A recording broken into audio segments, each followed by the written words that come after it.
ఐటీలో ఎంట్రీ కావాలా? Trainee software engineer గా అజా కోడింగ్ ట్యూటర్ లో 2 వీక్స్ ట్రయల్ పీరియడ్ లో వెంటనే చేరండి. ఇన్ని రోజులు భయపడుతూ ఇంగ్లీష్ నేర్చుకున్నాం, అందుకే ఇప్పటికీ మాట్లాడలేకపోతున్నాం. కానీ ఇప్పుడు ఫియర్లెస్గా కంఫర్టబుల్గా నేర్చుకునే ప్రయత్నం చేద్దాం. ఇన్ని రోజులు మన గ్రామర్ అంతా తెలిసినా మనం ఇంగ్లీష్లో మాట్లాడలేకపోయినాం, ఎందుకంటే రియల్ వరల్డ్తో ఎట్లా కనెక్ట్ కావాలి అనే కమ్యూనికేటివ్ ఇంగ్లీష్ మనం నేర్చుకోలేదు. కానీ ఇప్పుడు ఎఫర్ట్లెస్గా ఇంగ్లీష్ నేర్చుకునే ప్రయత్నం చేద్దాం. Hey guys, hello everyone, how are you doing? This is English Ramesh. Welcome to the most comfortable and effortless spoken English classes. ఈరోజు క్లాస్లో మనం చిన్న చిన్న పదాలతో, మనకి తెలిసిన చిన్న చిన్న పదాలతో, వాటితో మనం కమ్యూనికేటివ్ ఇంగ్లీష్ ఎలా మాట్లాడవచ్చు అండ్ చాలా కంఫర్టబుల్గా సెంటెన్సెస్ ఎట్లా ఫ్రేమ్ చేయొచ్చు అనేది తెలుసుకునే ప్రయత్నం చేద్దాం. Okay guys, so let's get started. Well, ఇక్కడ నేను బోర్డు పైన చూస్తే కొన్ని వర్బ్ ఫార్మ్స్ రాసిన. నేను వర్బ్ అంటే నథింగ్ బట్ పని చేయడం. అది ఏదైనా కావచ్చు, మాట్లాడడం, చెప్పడం, ఇవ్వడం, తీసుకోవడం, ఏదైనా కావచ్చు. నేను ఇవన్నీ మనకు తెలుసు. ఓకే, ఇక్కడ మీనింగ్స్ చెప్తున్నా చూడండి. టెల్ అంటే చెప్పడం, యాస్క్ అంటే అడగడం, గివ్ ఇవ్వడం, హెల్ప్ సాయం చేయడం, టాక్ టు మాట్లాడడం, బ్రింగ్ తీసుకురావడం, కాల్ అంటే పిలవడం లేదా కాల్ చేయడం, సెండ్ పంపించడం. ఇవన్నీ మనకు తెలుసు. వీటితోనే మనం సెంటెన్సెస్ ఎట్లా చేయొచ్చు అనేది నేను ఇప్పుడు చూపించే ప్రయత్నం చేస్తాను. సింపుల్గా నేను ఏం రాస్తున్నాను అనేది అబ్జర్వ్ చేయండి. ఇక్కడ మీ అనేది ఒక్కటి నేను రాసిన. ఓకే, దాని మీనింగ్ ఏంటి? ఐ అంటే యాక్చువల్లీ నేను, ఇక్కడ మీ అంటే నన్ను లేదా నాకు అనే మీనింగ్లో మనం యూజ్ చేస్తాం. ఓకే, ఇప్పుడు దీనికి ఇవన్నీ కనెక్ట్ చేసే ప్రయత్నం చేద్దాం, ఏమవుతుందో చూద్దాం. ఇక్కడ చూడండి, టెల్ నేను కనెక్ట్ చేస్తున్నా. టెల్ మీ అంటే నాకు చెప్పు, టెల్ మీ అంటే నాకు చెప్పు. ఇక్కడ యాస్క్ మీ అంటే నన్ను అడుగు, గివ్ మీ నాకు ఇవ్వు, హెల్ప్ మీ నాకు హెల్ప్ చేయి, టాక్ టు మీ నాతో మాట్లాడు, బ్రింగ్ మీ నాకు తీసుకురా, కాల్ మీ నాకు కాల్ చేయి, సెండ్ మీ నాకు పంపించు. ఈ విధంగా మనం సెంటెన్సెస్ చెప్తున్నాం. చూడండి, మీ అంటే మీనింగ్ ఏంటి? నన్ను లేదా నాకు అనే మీనింగ్లో మనం యూజ్ చేస్తాం. ఇక్కడ మనకున్న సింపుల్ వర్బ్స్ని నేను ఏం చేసిన అంటే జస్ట్ దానికి కనెక్ట్ చేయడం జరిగింది. అప్పుడు ఏంటి? టెల్ మీ అంటే నాకు చెప్పు. ఓకే, ఆస్క్ మీ నన్ను అడుగు, గివ్ మీ నాకు ఇవ్వు. ఇక్కడ మళ్ళీ మనం ఎక్స్టెండ్ చేయొచ్చు. ఓకే, ఏమని చెప్పొచ్చు అంటే ఆస్క్ మీ ద క్వశ్చన్ అంటే నన్ను క్వశ్చన్ అడుగు.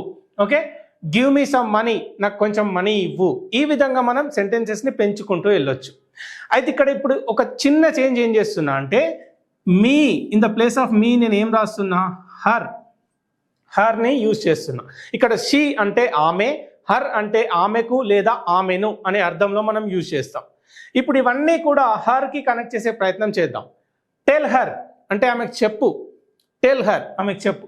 ఆస్క్ హర్ అంటే ఆమెను అడుగు. ఇక్కడ హెల్ప్ హర్ అంటే ఆమెకి హెల్ప్ చేయి అని ఈ విధంగా సెంటెన్సెస్ అన్నీ కూడా చేంజ్ అవుతున్నాయి. ఓకే, ఒకవేళ ఇక్కడ నేను దెమ్ అని రాసిన అనుకోండి, దెమ్, దే అంటే వాళ్ళు అనే అర్థంలో మనం యూజ్ చేస్తాం. దెమ్ అంటే ఏంటి? వాళ్ళను, వాళ్లకు అనే అర్థంలో మనం చెప్పడం జరుగుతుంది. మళ్ళీ కనెక్ట్ చేయండి. బ్రింగ్ దెమ్ అంటే వాళ్ళకి తీసుకురండి. ఏం తీసుకురావాలి? Bring them a glass of water, bring them a glass of water అంటే వాళ్ళకు ఒక గ్లాస్ ఆఫ్ వాటర్ తీసుకురండి అనే అర్థంలో చెప్తాం. అట్లనే కాల్ దెమ్ అంటే వాళ్ళకి కాల్ చేయండి. ఇక్కడ సెండ్ దెమ్ ఎ మెసేజ్ అంటే వాళ్ళకు ఒక మెసేజ్ పంపించండి. ఈ విధంగా చేంజ్ అవుతున్నాయి. ఇదొకటి.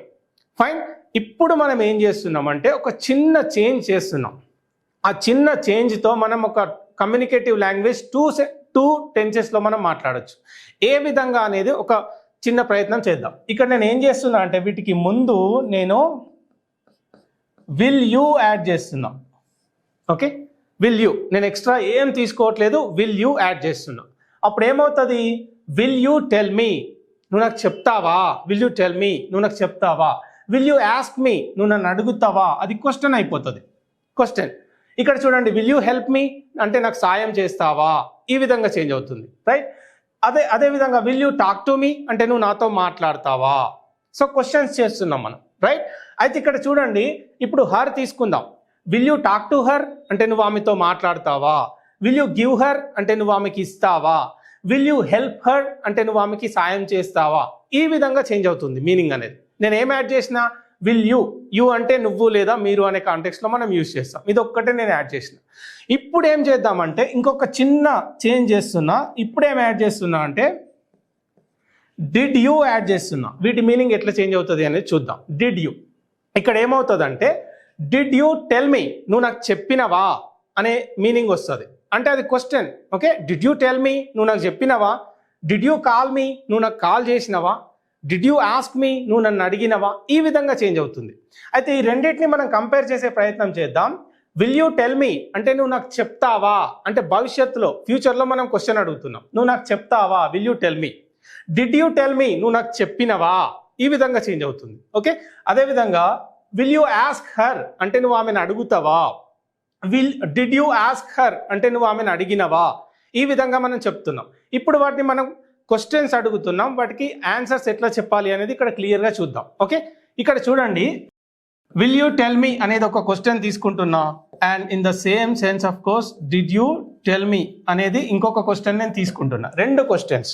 ఓకే, మనం ఇక్కడ నుండి నేర్చుకున్నవే, మనం పెద్ద ఎఫర్ట్ ఏం పెట్టలే. నేను in the beginning of the class నేను ఏమని చెప్పినా, ఎఫర్ట్లెస్ ఇంగ్లీష్ నేర్చుకుంటున్నాం మనం అనేది చెప్పిన. సో అట్లనే మనం నేర్చుకోబోతున్నాం.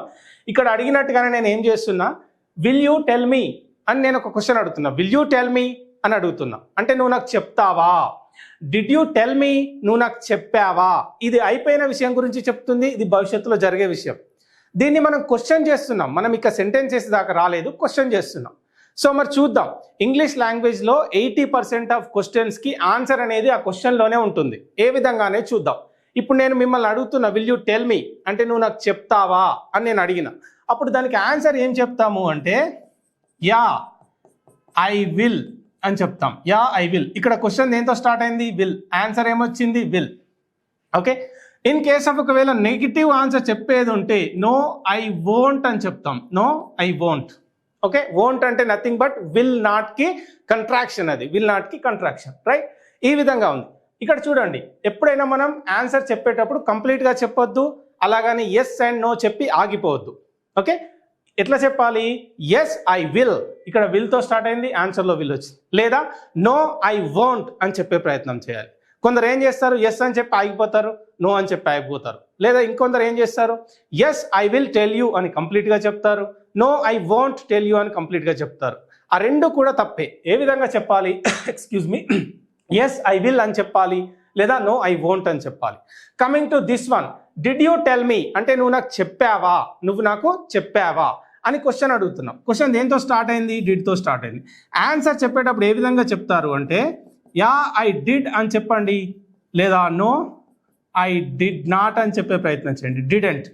డిడెంట్ అంటే నథింగ్ బట్ డిడ్ నాట్కి కంట్రాక్షన్ లేదా షార్ట్ ఫామ్ అని చెప్తాం. ఇక్కడ మీనింగ్ ఏంటి అంటే డిడ్ యూ టెల్ మీ, నువ్వు నాకు చెప్పావా అని అడుగుతున్నాం. అప్పుడు ఏం చెప్తున్నారు? యా ఐ డిడ్, అవును నేను చెప్పాను. లేదు అంటే నో ఐ డిడ్ నాట్ అని చెప్పే ప్రయత్నం చేస్తున్నాం. ఇక్కడ కూడా చూడండి, క్వశ్చన్ దేంతో స్టార్ట్ అయిందో ఆన్సర్ అదే వస్తుంది. ఇక్కడ కూడా ఎస్ అండ్ నో చెప్పి ఆగిపోవడం తప్పే, లేదా ఎస్ ఐ టోల్డ్ యూ అని చెప్పి కంప్లీట్గా చెప్పడం కూడా తప్పే. సో ఏం చెప్పాలి? ఎస్ ఐ డిడ్ లేదా నో ఐ డిడ్ నాట్. ఇక్కడ నేను డైరెక్ట్గా క్వశ్చన్స్తో ఎందుకు స్టార్ట్ చేస్తున్నా అంటే ఇంగ్లీష్ లాంగ్వేజ్లో, కమ్యూనికేటివ్ లాంగ్వేజ్లో క్వశ్చన్ మేకింగ్ తెలిస్తేనే మనం రియల్ వరల్డ్తో కనెక్ట్ అవుతాం. ఎవరైనా కొత్త పర్సన్ కనిపించినప్పుడు మన కమ్యూనికేషన్ ఎట్లా స్టార్ట్ అవుతుంది?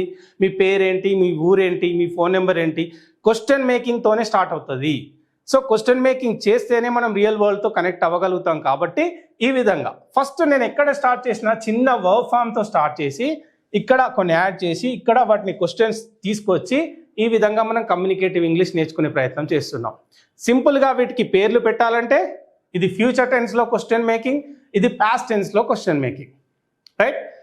ఇంతే సింపుల్గా మనం నేర్చుకునే ప్రయత్నం చేయాలి.